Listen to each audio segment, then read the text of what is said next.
Isang magandang araw ulit sa inyo mga chong. Usapang basketball ulit tayo.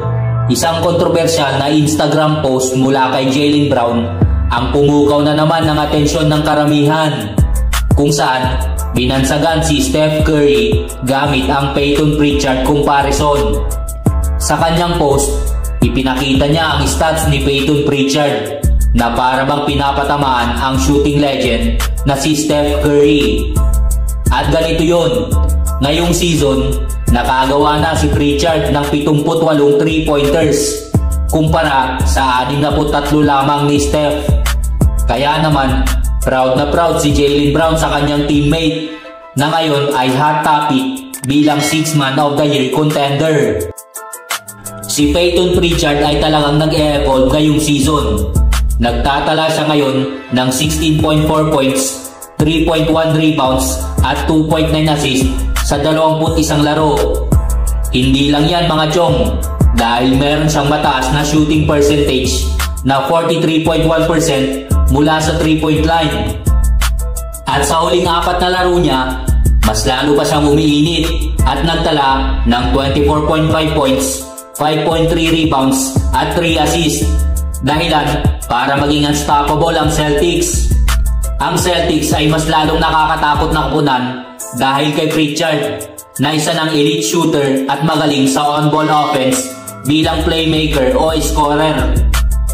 Ang buong team ng Celtics ay may green light para sa 3-point shots. Kaya naman, malaki ang tsansa ni Pritchard na mapabilang sa mga pinakamagaling na shooters ngayong season. Ang Celtics ngayon ay kinikilala bilang pinakamalakas na kupunan sa NBA.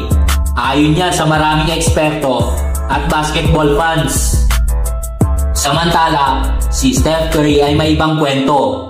Bagamat ang kanyang average ay 22.5 points, 5.5 rebounds at 6.3 assists kada laro, mayroon siyang iniindang knee injury. Idagdag pa na mas balance ang rotation ng Warriors na gumagamit ng 12 hanggang 13 players sa bawat laro. Kaya ang minuto at shot attempts ni Steph ay limitado.